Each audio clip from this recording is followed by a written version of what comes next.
Okay, so Postman makes these arguments about the meaning of using television as a medium or as a technology to express ideas rather than print.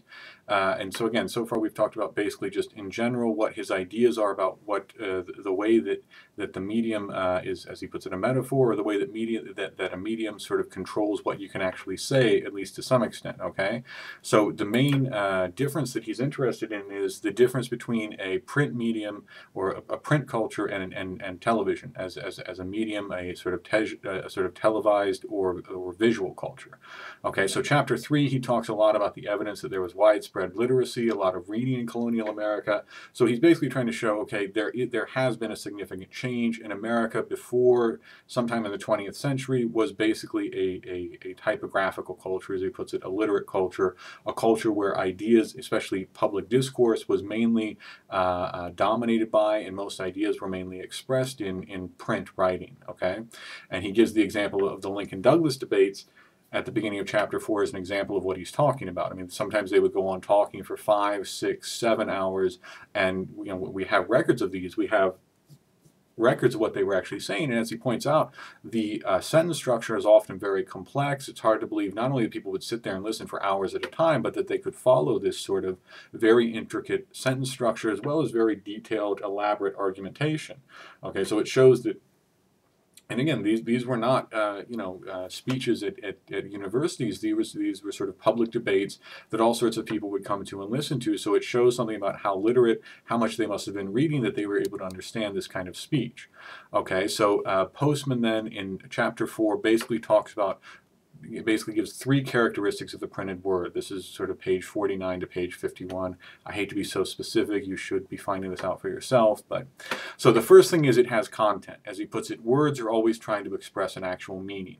They're trying to say something. What they're saying may be banal or obvious or uninteresting. It might be untrue. They might be making a claim that's actually a lie.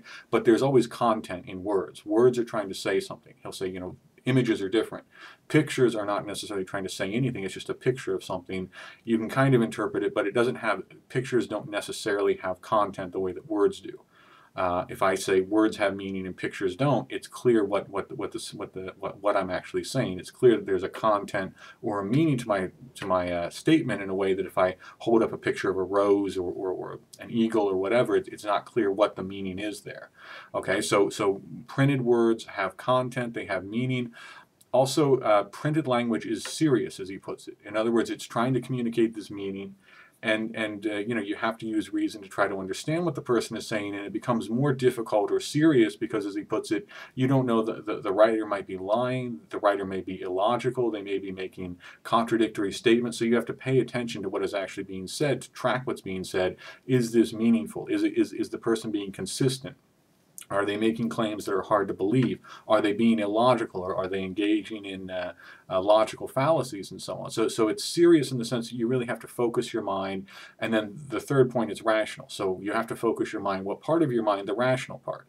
You have to see, does this argument, this person is making a claim, does their argument make sense? So again, written words, they're expressing content or meaning. It's a serious discourse where even jokes, there's sort of a meaning involved, and you have to try to understand. As he says, when you're reading, you have to be able to understand the difference between a joke and a serious point. And that requires some concentration, some effort of the mind. So even if you're reading something that's humorous, in order to actually understand that it is a joke, requires some amount of concentration and serious attention, and some use of your rational capacity to figure out, well, this seems like a fantastic claim, or this seems ridiculous, therefore it must be a joke. Not that you actually think these things before you recognize, oh, this is a joke, it's funny because it's a ridiculous claim. It all happens very quickly. But Postman is saying, when you read, when you engage with words in print, this is what goes on. So it's a coherent, serious, rational activity. And he says, in a culture dominated by print, public discourse will be that way. It will be serious, it will be coherent, it will be rational. Again, it may not always be totally rational. People may make illogical arguments, they may lie. There may be all sorts of things that people say that aren't true or that aren't very convincing. But the point is, what they're trying to do is to express these meanings in a clear, coherent, rational way. If you're expressing your ideas, if your main medium of communication is print, this is what's going to happen.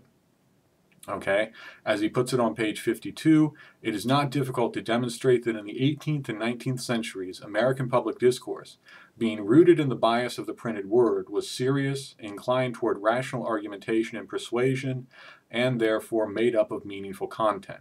So he says that's the way that things were in the 18th and 19th centuries, before the rise of a kind of visual culture, before the widespread use of photographs, and then ultimately television. He says, again, for all of these reasons, there's serious, logically ordered content. Public discourse was serious. People were engaged in this sort of, rational argumentation and so on. Okay, and he gives examples. He uses the religious writing of that time, legal discourse to actually support what he's saying, to illustrate it. And then he also gives the example of advertising. He says for a long time in the 18th and 19th centuries, advertising was sort of rational. People were making arguments. They were trying to explain why their product was good and so on. At some point in the late 19th century, they made this switch to where, for instance, they would just show a baby food company, their advertisement would just show a happy baby. So, rather than arguing, babies need these types of vitamins and minerals, and this is what's in this product, they just show their product and they show a smiling baby. And there's just a straightforward appeal to emotion. There's no, who knows, maybe this is poisonous. Again, people could write copy for baby food that contained poison. They can lie, but it's just a totally different way of actually presenting these ideas to someone. Rather than arguing this baby food is good for your baby for these reasons, they just show a smiling baby and they just sort of straightforwardly appeal to your emotions. So there's no argument, there's no content, as he would put it. There's nothing rational being said here. It's just an image is a very different type of communication than what you're using with words. Okay, so then in chapter 5 he goes on, he says there were two major changes at the end of the 19th century that created what he calls a new metaphor of public discourse. Okay, so the two major changes were, first of all, the invention of the telegraph, which made it possible to carry information over great distances very quickly. He says before then, information could only travel as fast as human beings, and human beings could only travel as fast as a train, which was 35 miles an hour. So it would take a long time to actually carry information over long distances. The telegraph changed that. You could send information instantly from around the world, wherever there were telegraph wires. Okay, so now all of a sudden there was all kinds of new information that could be generated and sent out very quickly. The other major change he talks about is the invention of photographs. And that made possible a change to a much more visual way of communicating and of expressing things. And he says these two things together really changed public discourse in America, as you had this new movement towards information for information's sake. And you went from having fairly specific, concrete information that always had a context, that was always about something in particular, to all of this information that was suddenly being sent from all over the world. And then you also had the introduction of images. And images, both of these things, all of this new information tended to make public discourse sort of overwhelmed with irrelevant, not especially important, oftentimes kind of incoherent collections of information. And photographs increased all of this by giving this information as sort of imagined content and making it seem more important and more immediate and so on, but not actually more rational or meaningful. Okay, so we'll talk about that in this next lecture.